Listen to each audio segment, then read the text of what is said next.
InsyaAllah kita sambung kitab Muhimmah muka surat 30. Bila seseorang itu diuji dengan isteri, ada isteri yang kurang sabar, isteri yang meletakkan kepentingan dunia, maka bagi suami hendaklah ia bersabar, sebab itu tugas dia untuk mendidik isteri, untuk menjaga supaya jangan melampaui segala ketentuan, ketetapan Allah Subhanahu wa taala. Pergi masjid, ada pengajian, kita duduk kawal nafsu, dengar apa yang kita nak dapat ilmu. Ilmu merupakan mutiara lebih daripada batu permata yang sangat tinggi nilai, kata Nabi. Kalau kita tahu tuan-tuan, macam Nabi sebut, ganjaran pahala yang berganda-ganda yang Allah beri, merangkak bewak kita tuan-tuan. Dalam keadaan tak larat pun kita nak pergi juga, sebab kita nampak suami pergi duk mengaji ni, macam tuan-tuan mengaji ni. Isteri kita dekat rumah tuan-tuan, duk tengah goreng cok badak, ataupun tengah duk goreng bihun. Ni suami nak balik ni, nanti nak makan kotiau kerang tak ada kotiau. Jadi kita balik nanti dah teridang dah makanan. Kita dapat pahala kerana duduk dalam majlis ilmu. Dia di rumah juga dapat pahala yang sama. Itu disebut pahala free Allah bagi. Bukan senang nak tarbiyah perempuan. Bukan senang. Sebab itu masa berkahwin awal-awal tu, masa tu kena tarbiyah betul-betul. Bila dapat anak, payah dah. Memang payah tuan-tuan. Apatah lagi bila dah sampai peringkat anak pun dah ramai, maka nak tarbiyah isteri payah. Melihat akan sifat perempuan yang sunat dipilih akan dia, yang akan jadi mengekalkan bertaulan dengannya, mana berkasih sayang dengannya, dan supaya boleh bersama-sama dengannya, maka iaitu ada 8 perkara. Ada 8 perkara. Yang pertama, hendaklah engkau pilih akan perempuan yang beragama.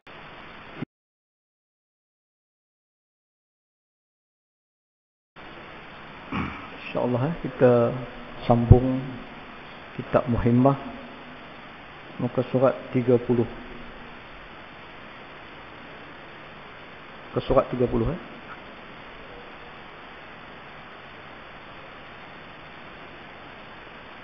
A'udzu billahi samil alim minasyaitonir rajim. Bismillahirrahmanirrahim. Assalamualaikum warahmatullahi wabarakatuh. Al-Fatihah. A'udzu billahi minasyaitonir rajim. Bismillahirrahmanirrahim. Alhamdulillahirabbil alamin, arrahmanir rahim, maliki yaumiddin.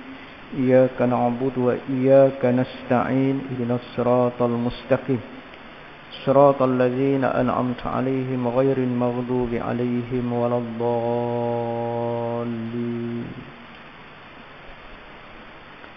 Alhamdulillahi rabbil alamin. Asbahna wa asbahal mulku lillahi walhamdulillah, la syarika lah, la ilaha illa wa ilaihin nusyur.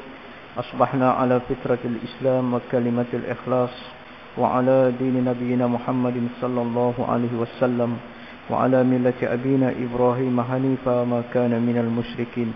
Allahumma inni asbahtu minka fi ni'matin wa afiyatin wa syitrin, fa atimma alayya ni'mataka wa afiyataka wa syukraka fid dunya wal akhirah.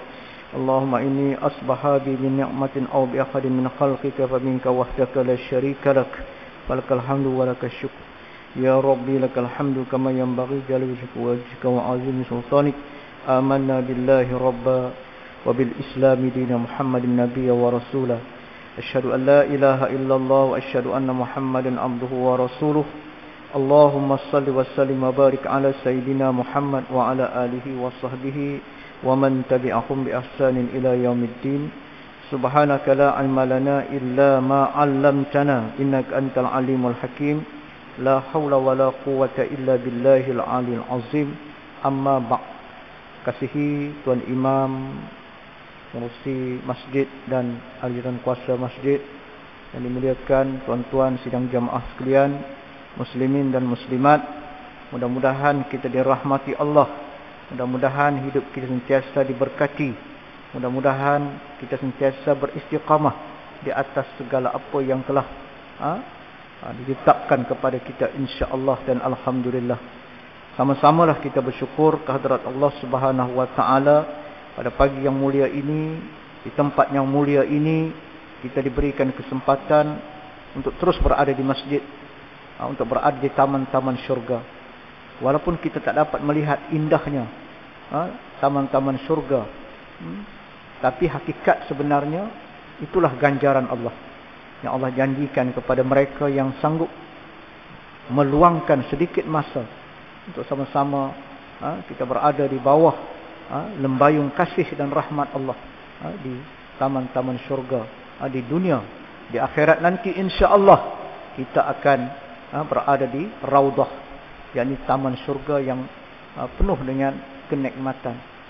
Jadi insya-Allah biarlah kita bersusah payah menjalani kehidupan di dunia ini, menunaikan segala perintah Allah, kerana kelak kita akan bersenang, beristirahat ketika kita berada di alam barzakh.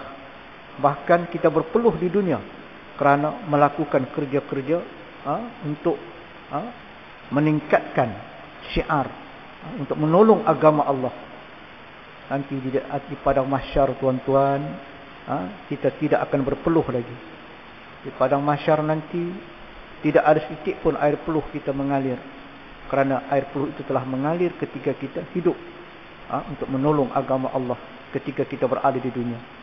Bahkan mereka yang sentiasa beristirahat, bersenang lenang di dunia, mahsyar nanti mereka akan berpeluh dengan peluh yang begitu banyak sehinggakan banjir dengan air peluh. Jika itulah mereka sedar betapa ruginya mereka tidak bersungguh-sungguh beramal ketika mereka hidup di atas muka bumi Allah Subhanahu wa taala.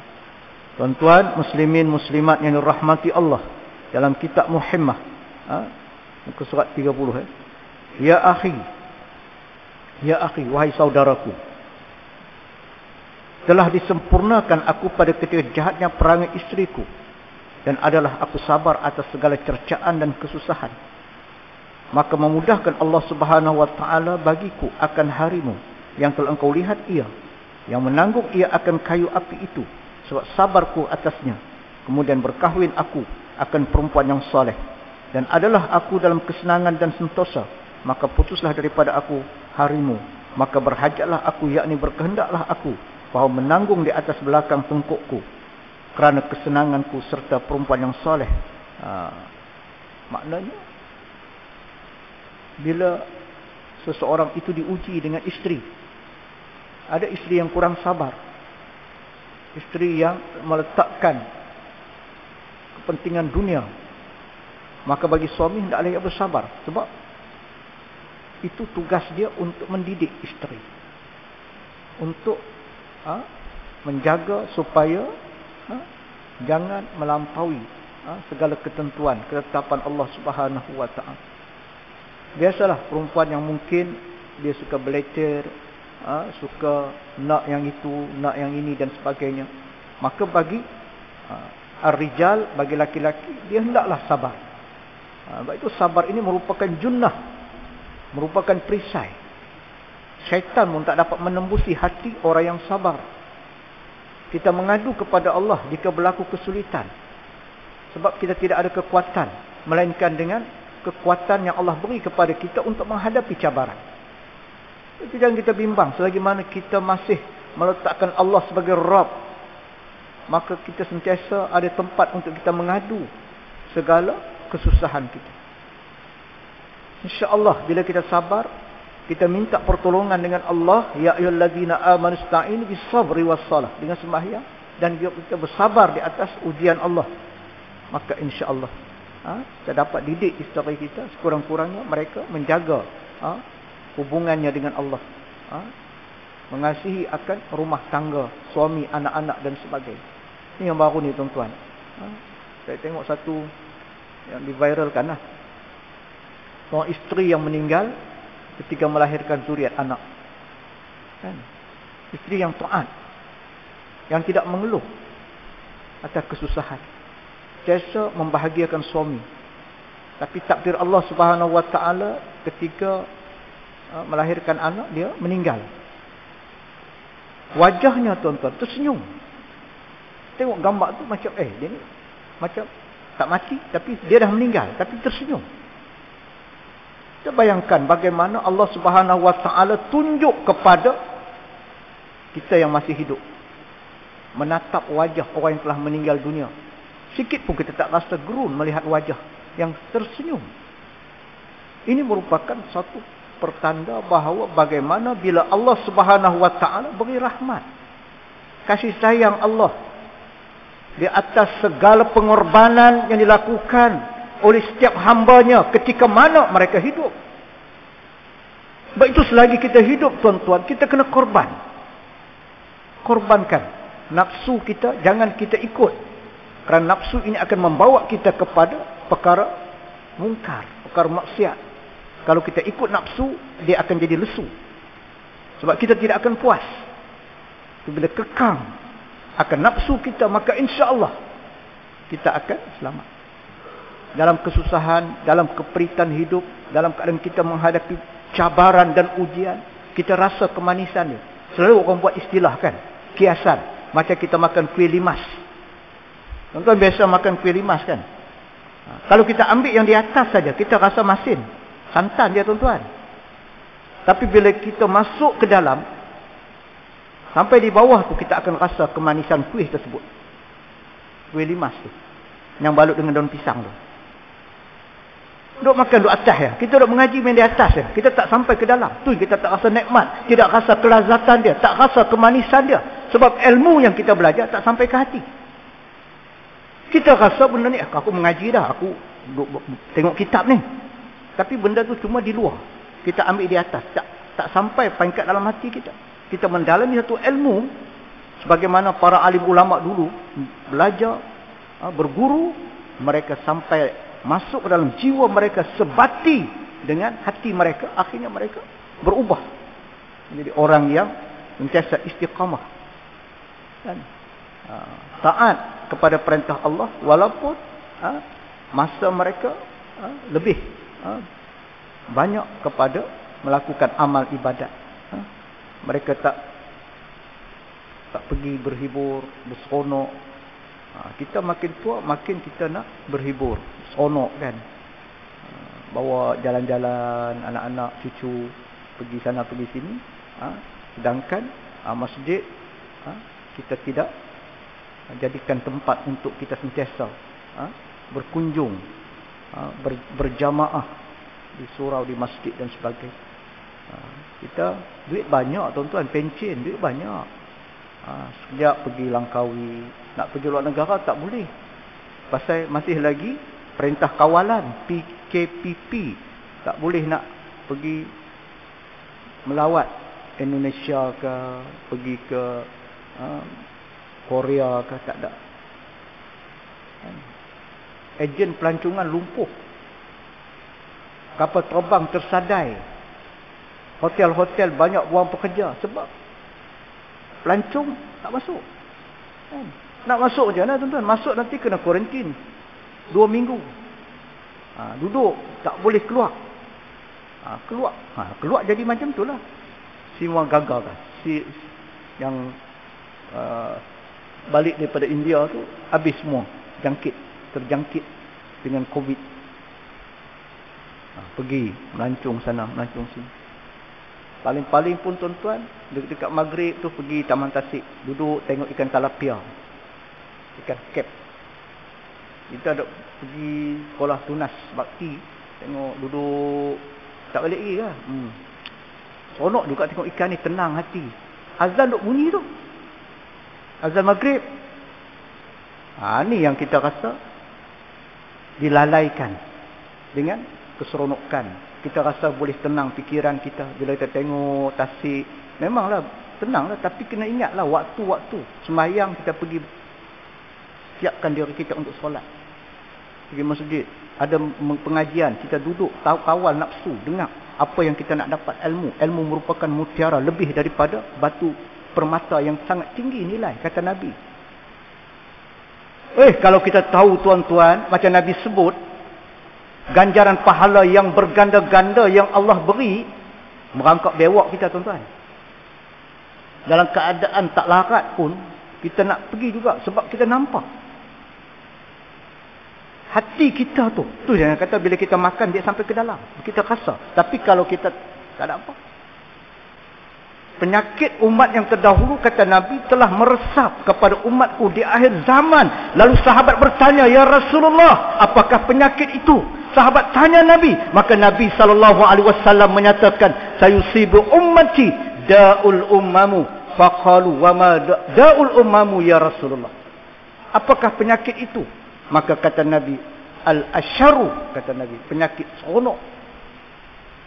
Sampai dah tinggal sisa-sisa umur, tak panjang dah umur pun masih lagi nak seronok lagi tuan-tuan. Sanggup beli tiket lagi nak tengok bola sepak kat stadium.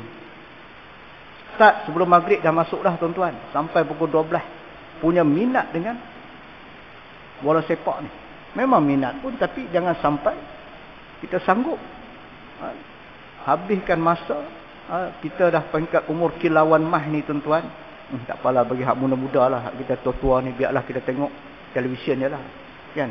Kalau dah memang minat dengan sukan ni, sampai sanggup tuan-tuan pergi beli tiket, pergi duduk stadium. Kenapa? Kerana al-ashar, kata Nabi, seronok.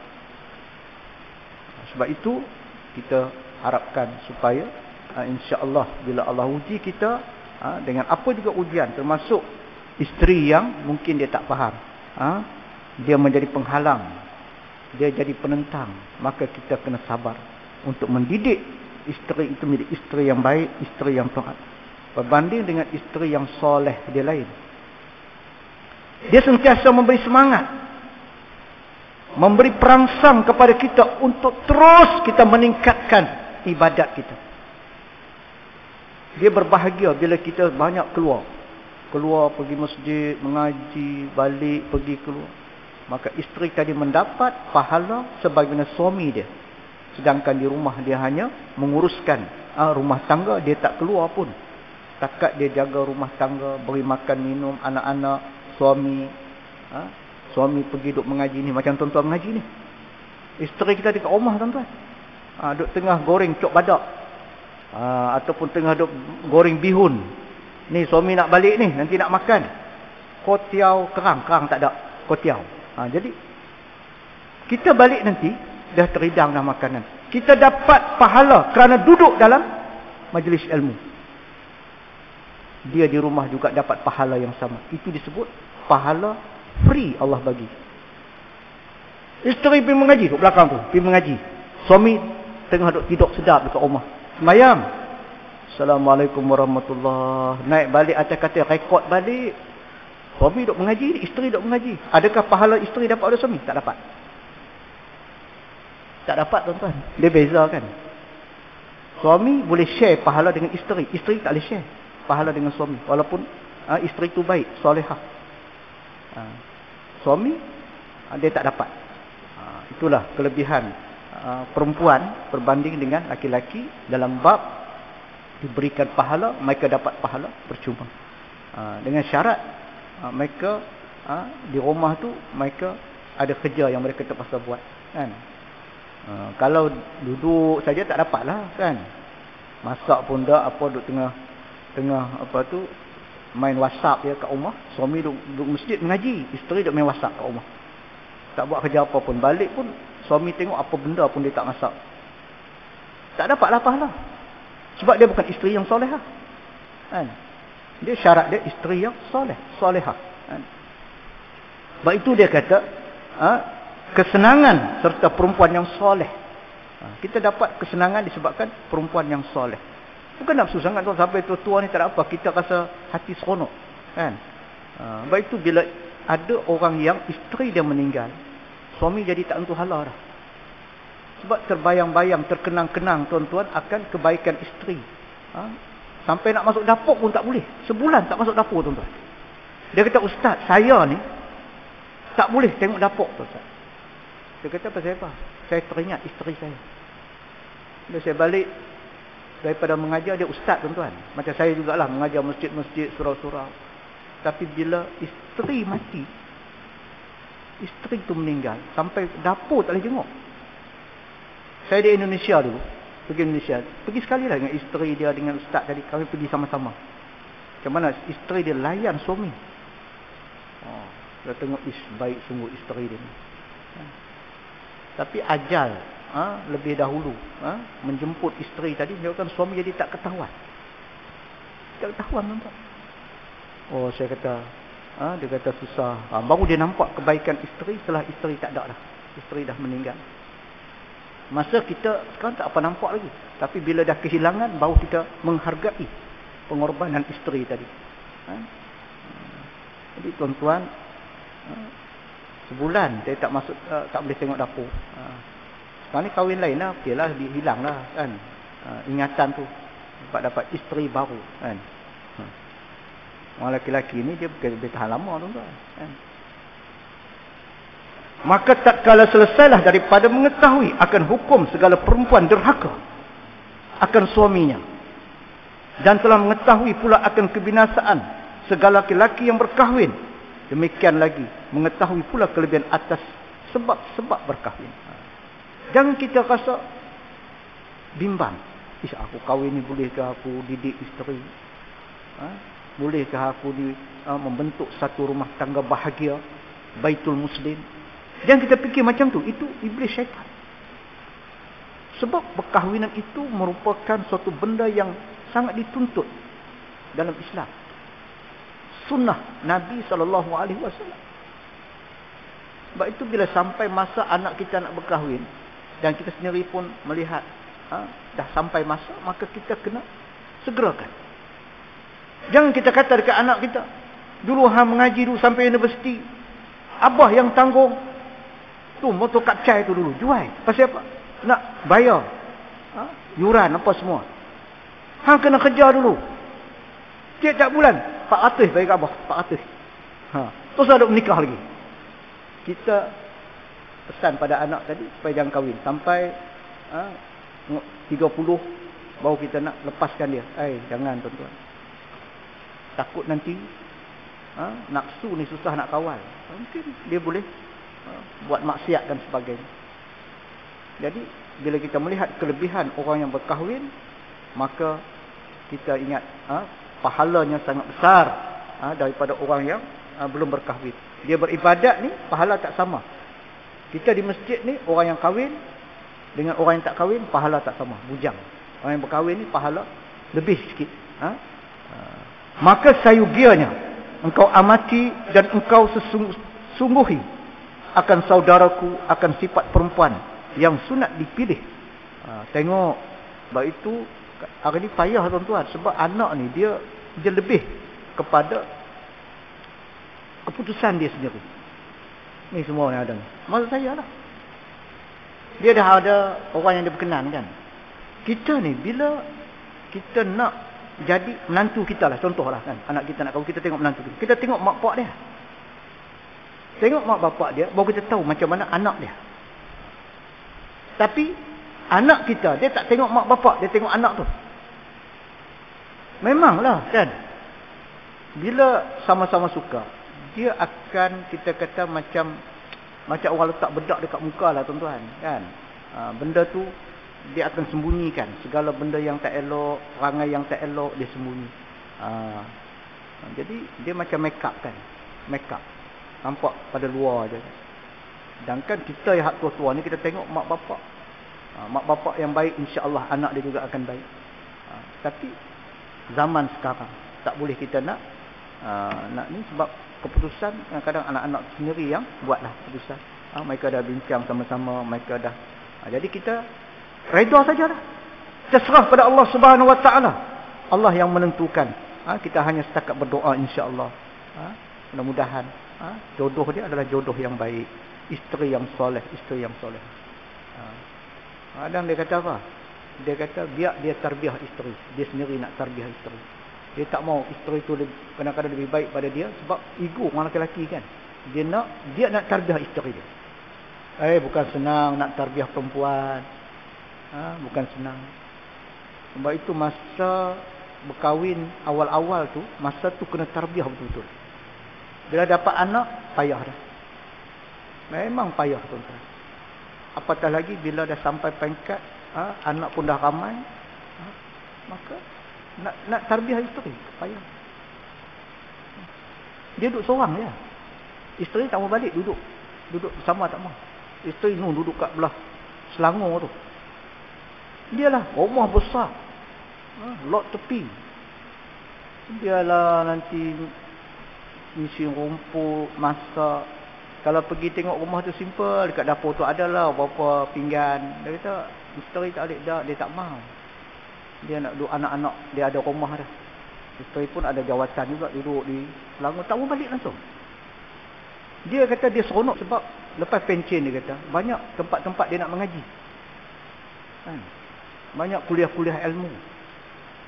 Isteri boleh tukar ikut suami, kerja di kawasan Taiping ke, dekat belah Krian ke, tapi tak mau balik. Jadi dia ni orang yang sangat sabar sampai dia meninggal dunia. Dia mati. Duduk seseorang macam kita, dia tak berkelahi, tak bergaduh dengan isteri. Cuma isteri tak mau ikut, duduk sekali, itu saja. Bukan kata gaduh ke tak. Kadang-kadang itulah susah kita nak didik isteri supaya dia patuh kepada suami. Baru kahwin, lepas tu saya pesan pada anak-anak, saya kata kalau kahwin tu masa itulah kita didik betul-betul bagi faham tanggungjawab isteri, supaya isteri boleh ikut apa juga arahan kita, mengikut acuan Islam. Dia kena ada acuan.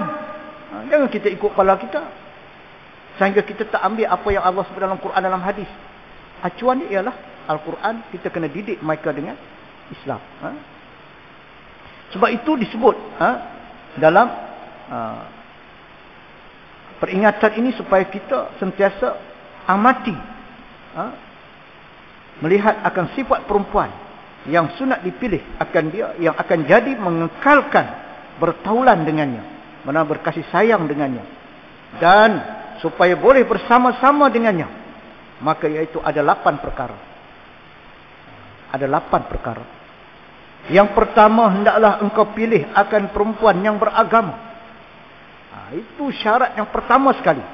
Mesti memilih perempuan yang beragama, yang soleh, yang takut akan Allah Ta'ala, dan mengekal berbuat ibadat, menjauhkan akan segala yang diharamkan. Allahu Akbar, tuan-tuan. Sebab itu saya kata, yang pertama dia kena letak di atas sekali. Ini kita yang pertama, tengok comel, cantik, muka macam artis, hidung mancung, boleh sangkut payung, pipi pauh dilayang. Orang tua-tua dulu dia suka buat kiasan. Perempuan cantik tu macam bulan purnama. Bulan tu macam kita tengok cantik kan. Engkau laksana bulan.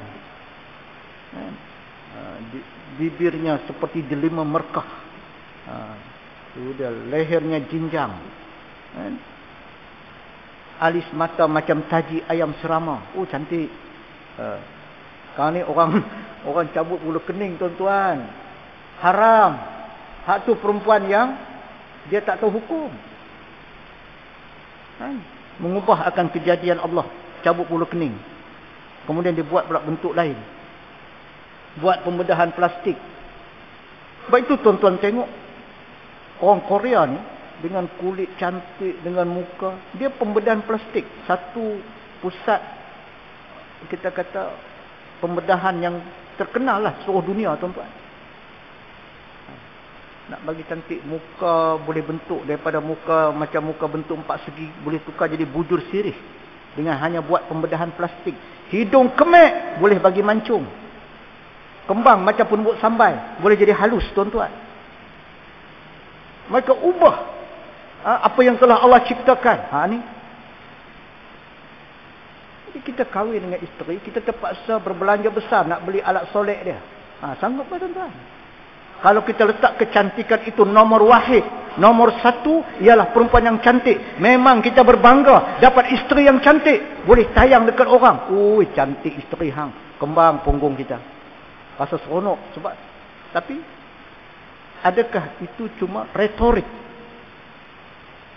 Kita hanya boleh bangga tengok isteri cantik tapi tak pandai masak. Tiap-tiap hari goreng telur dadar. Kalau tak erti masak apa? Goreng telur. Satu je. Kita pun tak hari lah makan telur goreng tuan-tuan. Telur goreng, telur dadar, telur muka pun macam telur lah. Pasal apa? Setakat tu lah yang dia boleh pun. Tapi bila kita letak agama, maka dia merangkumi seluruh kebaikan yang kita nampak. Dia faham agama, dia faham tanggungjawab. Kan dia faham agama, dia akan jadi isteri yang rajin. Mengemas rumah rajin. Sebab dia tahu dapat pahala. Bukan saja-saja, dapat pahala. Bangkit awal untuk menyiapkan makanan. Kita pergi subuh dekat masjid, di rumah dia sibuk dah, nak tunggu suami balik. Dia akan masak dengan hati.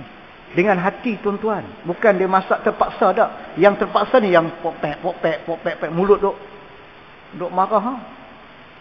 Mak dah penat dah ni masak ni apa semua. Tolong basuh pinggan ni tu. Abang hang tu malas sungguh balok liat. Balik-balik tu duduk atas sofa, terlentang sandar dekat sofa. Kopi satu, dia ingat restoran tu. Maka isteri jadi popek. Tapi isteri yang solehah, dia tahu pahala dia dapat. Mencurah-curah pahala. Allah beri kepada dia. Sebab apa? Sebab agama. Maka yang pertama disebut dalam kitab Muhammad ini, ialah kahwinlah perempuan itu dengan agama. Karena agama. Yang takut akan Allah Subhanahu Wa Taala dan kekal melakukan ibadat, menjauhkan segala diharamkan. Sebagai Nabi SAW bersabda, tankihu mar'ati limaliha wa jamaliha wa hisabuha wa diniha fa alayka bizatid din. Berkahwinlah akan perempuan itu kerana hartanya dan kerana keelokan dia. Jamal wali jamaliha. Jamil, cantik. Dan kerana bangsa keturunan dia. Dan kerana agamanya. Dan lazimkan olehmu berkahwin akan perempuan yang mempunyai agama. Lazimkan. Agama tu sangat penting. Itu nombor satu dulu. Sebab itu Nabi kata lazimkan agama tu. Bila agama, walaupun muka tu taklah cantik sangat, dia akan nampak cantik tuan-tuan. Isteri ni, semua orang ada pandangan yang berbeza. Dulu saya mengaji dulu tuan-tuan, adalah sahabat seorang tu. Dia tu memang kategori macam artis lah kita katakan. Artis ni memang dia punya wajah pun cantik kan. Badan pun steady. Tentulah dia dapat isteri yang pun cantik juga. Tapi dia melihat seorang perempuan yang badan pun tak ada potongan. Dia kahwin dengan, kalau kita tengok, kita kata dia ni handsome, tapi isteri dia, itu pandangan dia. Dia tengok cantik. Kita tengok macam tak cantik. Dengan gemuk dia. Sedangkan dia ni macam artis lah kita katakan. Macam artis. Macam hero dalam filem. Fatah Amin. Macam itulah. Tentulah kita tengok, mestilah perempuan dia mesti cantik punya, hidung mesti terpacak punya, kan? Potongan badan macam biola ataupun macam kerengga. Cantik. Rupanya pandangan dia lain. Dia suka isteri yang tak ada potongan. Dia suka. Itu masing-masing. Sebab itu kita ni tuan-tuan, jangan kita duk peleceh orang. Dia suka. Yang kita tengok itu cita rasa dia, kan? Ada yang suka isteri yang tak tamu tinggi sangat. Ada suka isteri yang tinggi. Dia kemetot. Kemetot cannot kan. Isteri punya tinggi. Suami berdiri dekat isteri. Dekat ketiak dia aja. Sebab dia suka. Isteri dia lebih tinggi daripada dia. Kan? Tengah orang dia tak mahu lah kan. Dia nak isteri tu rendah sikit lah. Dia tinggi sikit. Beza tuan-tuan. Jadi itulah yang pertama. Dan lagi sabda Nabi SAW, barang siapa berkahwin berkehendak ia akan perempuan, akan hartanya. Dan kerana elok rupanya, nescaya diharamkan akan hartanya, dan elok yang ditegahkan akan hartanya dan keelokannya. Siapa yang kahwin tu, dia tak akan dapat tuan-tuan. Kalau dia nak harta, tak akan dapat. Itu ada orang, dia tengok orang ni, duit banyak tuan-tuan. Duit simpanan dia banyak. Bayangkan, dia dah kerja ada jawatan tinggi. Maka dia target, aku kahwin dengan dia senang. Senang apa tuan-tuan? Ni dia genggam tak ceris. Duit aku. Duit hang. Jangan duk ni. Baru dia tahu. Jangan kita duk nampak, oi, aku nak kahwin dengan orang perempuan kaya kerana nak harta kekayaan dia. Kamu tidak akan dapat harta dia. Sebab orang perempuan, jangan kita anggap senang. Dia nak tolong kalau dia tidak ada agama. Dia pun dia tahu kerana dia bab ni dia pandai pula perempuan. Orang perempuan pandai. Dia kata duit perempuan orang lelaki tak boleh ambil. Duit orang lelaki suami isteri boleh ambil. Dia corner kat situ kan.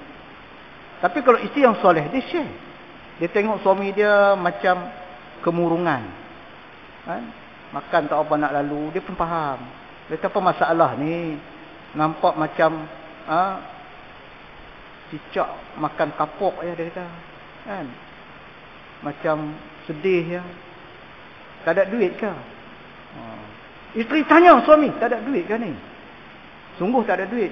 Memang tak ada duit kan, nak bayar hutang kaitan, nak bayar tu entah macam mana kan. Kata bil elektrik pula melambung semacam je. PKP punya pasal.